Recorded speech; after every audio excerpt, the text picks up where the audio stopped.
কোন স্ত্রী যদি স্বামীকে একটি কথা বলে, একটি কথা বলার কারণেই ওই স্ত্রী জাহান্নামে যাবে।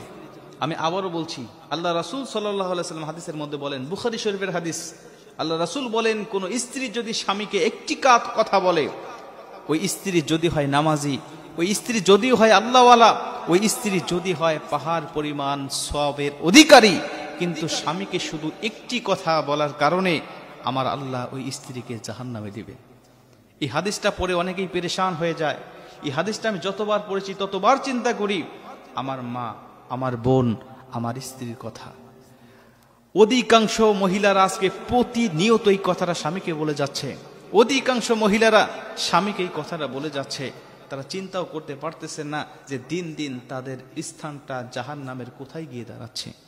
আমরা অধিকাংশ মহিলারা জেনে হোক, বিশেষ করে না জেনেই মহিলারা বেশি এই কাজটা করে যাচ্ছে। এর জন্য এই বিষয়টা আমাদের জানতে হবে এবং আমাদের মা বোনদেরকে জানাতে হবে। আল্লাহ রাসূল সাল্লাল্লাহু আলাইহি ওয়াসাল্লাম বলেন, বুখারী শরীফ 29 নম্বর হাদিস, আমাকে যখন জাহান্নামে নিয়ে যাওয়া হলো, আমি সেখানে গিয়ে উপস্থিত হলাম। আমি দেখলাম উরিতু নারা ফাইদা আকথারু আহলিহা নিসা ও ইয়াকফুর, অধিকাংশ মহিলারা হলো জাহান্নামী। আমি জিজ্ঞাসা করলাম, জিব্রাইল, কি লা ইয়াকফুরুনা বিল্লাহ, এরা কি আল্লাহর সাথে কুফরি করার কারণে জাহান্নামে এসেছে? এদের ঠিকানা কেন জাহান্নামে, আমাকে একটু বলো, এরা কেন জাহান্নামে এসেছে? কি লা ইয়াকফুরুনা বিল্লাহ, এরা কি আল্লাহর সাথে কুফরি করেছে? জিবরিল আমিন আলাইহিস সালাতু ওয়াস সালাম ডাক দিয়ে বলেন, ইয়া রাসূলুল্লাহ, ক্বালা ইয়াকফুরুনাল আশিরা, এরা আল্লাহর সাথে কুফরি করার জন্য জাহান্নামে আসে নাই। এরা আল্লাহকে অবাধ্য হওয়ার জন্য, আল্লাহর সাথে শিরিক করার জন্য আল্লাহ এদেরকে জাহান্নামে দেয় নাই।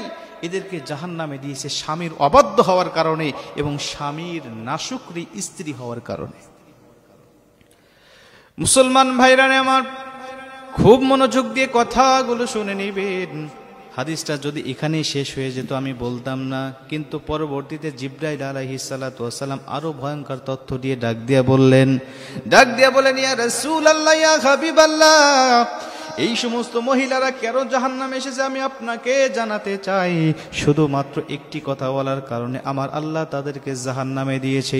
জিবরাইল আলাইহিস সালাতু ওয়াস সালাম ডাক দিয়া বললেন, ইয়া রাসূলুল্লাহ, ইয়া হাবিবাল্লাহ, এরা হলেন ক্বালা ইয়াকফুরুনাল আশিরা, এরা স্বামীর অবাধ্য হয় কেমন করে আমি আপনাকে বলতে চাই। ওয়া ইয়াকফুরুনাল ইহসান, প্রত্যেকটা স্বামী, এদের স্বামী ছিল, তাদের সাথে ইহসান করেছে, ভালোবেসেছে, প্রত্যেকটা সময় তাদের হকগুলো আদায় করেছে। কোনো কিছুর প্রয়োজন হলে স্বামীরা সেগুলো তাদেরকে দিয়েছে, বাজার করতে বললে বাজার করেছে, মার্কেট করতে বললে মার্কেট করেছে, যখন যেটার প্রয়োজন হবে স্ত্রী আবদার করার সঙ্গে সঙ্গে দিয়েছে। কিন্তু হঠাৎ করে কোনো একদিন অবহেলার কারণে, হঠাৎ করে কোনো একদিন যদি স্বামী তাকে না দিতে পারে, যদি কোনো কিছু ভুলে হোক অথবা যে কোনো কারণবশত কারণে যদি না দিতে পারে, স্ত্রী তখন সারা জীবনের ইহসানের কথা ভুলে যায়, সারা জীবনের স্বামীর অবদানের কথা ভুলে যায়। তখন ডাক দিয়া বলেন, ক্বালাত মা রাআইতু মিনকা খায়রান কাত, আমি তোমার কাছ থেকে কোনোদিন ভালো কিছু পেলাম না, আমি তোমার কাছ থেকে কোনোদিন উত্তম ব্যবহার পেলাম না, আমি তোমার কাছ থেকে কোনোদিন কোনো কিছু চেয়ে তোমার কাছ থেকে পেলাম না। সারা জীবনের অবদানকে অস্বীকার করে একটা কথা বলে সে সবকিছু শেষ করে দিল। সারা জীবনের অবদান বেমালুম সে ভুলে গেল। সে বলছে, আমি কোনোদিন তোমার কাছ থেকে ভালো কিছু পাই নাই, আমি কোনোদিন তোমার কাছে আমি ভালোবাসা পাই নাই, আমি কোনোদিন তোমার কাছ থেকে কোনো কিছু চেয়ে আমি পাই নাই, সবকিছু সে অস্বীকার করে বসলো। শুধু এই একটি কথা অস্বীকার করার কারণে, একটা কথা বলে স্বামীর সমস্ত অবদানকে অস্বীকার করার কারণে বিশ্বনবী বলেন, ওই মহিলাকে আমার আল্লাহ জাহান্নামের মধ্যে ঢোকাবেন।